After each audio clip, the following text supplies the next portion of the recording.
Ilman, datang juga kamu. Iya, sorry ya, telat. Udah aku siapin nih bahan-bahan bikin layangan. Mana? Nih. Ini kamu potongnya jadi 4 bagian nih. Yang dua 42 cm, yang dua lagi menjadi 48 cm. Oke.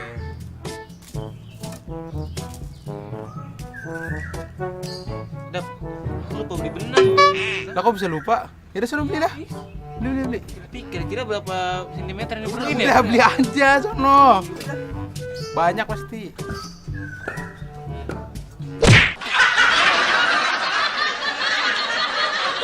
Halo sahabat edukasi, bagaimana?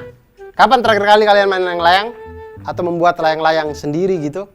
Ternyata kita kalau membuat layang-layang itu seperti lagunya dulu kan, ku ambil bulu sebatang, ku timbang dengan benar dan segala macam. Nah itu ternyata ada konsep-konsep matematika yang diterapkan di situ, karena titik pertemuan di garis yang di tengah, kemudian benang yang kita ambil dari sisi luarnya, bambu yang kita jadikan layang-layang itu, semuanya itu ternyata membentuk segitiga, yang mana siku-siku dan benang-benangnya itu membentuk sisi miring dari segitiga, yang di situ mencerminkan tentang rumus Pitagoras.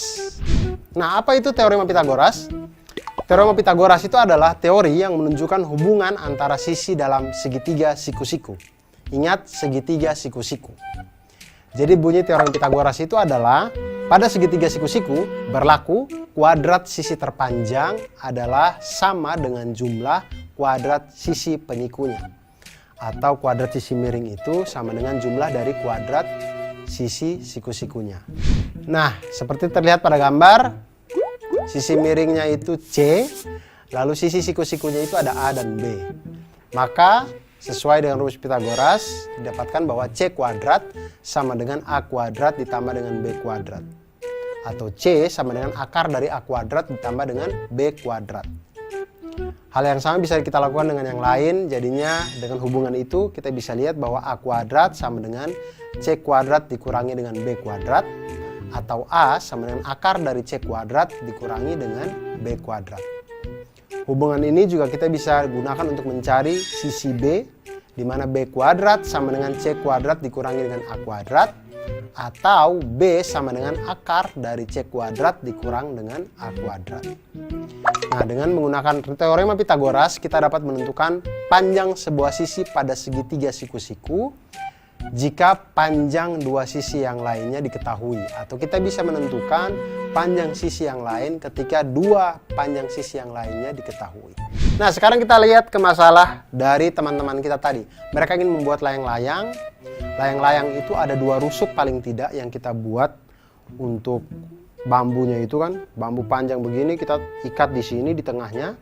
Sekarang benang-benangnya ini yang mengelilinginya ini ditanya, kalau bambu yang panjangnya 48 cm menjadi dua bagian sama panjang, sedangkan bambu berukuran 42 cm terbagi menjadi 10 cm dan 32 cm. Pertanyaannya adalah, berapa banyak benang yang dibutuhkan untuk membuat layang-layang tersebut?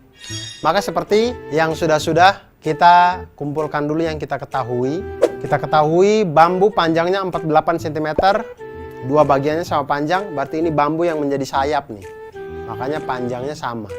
Kemudian ada lagi bambu berukuran 42 cm terbagi menjadi 10 cm dan 32 cm. Ini berarti bambu yang di tengah. Yang 10 cm yang biasanya di atas, 32 cm yang di bawah. Kita misalkan bambu dengan ukuran 48 cm yaitu panjangnya itu PR, dan bambu dengan ukuran 42 cm panjangnya SQ. Nah, untuk menghitung panjang benang minimum yang diperlukan untuk membuat layang-layang ini, itu sebenarnya kita sedang menghitung keliling dari layang-layang PQRS, di mana keempat sisi yang ada itu kita jumlahkan. Jadi keliling layang-layang PQRS itu sama dengan panjang PQ ditambah panjang QR ditambah panjang RS dan ditambah panjang SP. Nah, kita lihat, tinggal misalkan panjang PS. Kita dapatkan panjang PS dari mana? Dengan teorema Pitagoras, di mana PS itu adalah hipotenusanya atau sisi miringnya. Kemudian sisi siku-sikunya itu adalah PT dan TS. Maka kita masukkan PS kuadrat sama dengan PT kuadrat ditambah dengan TS kuadrat. Sama dengan 24 kuadrat tambah 10 kuadrat.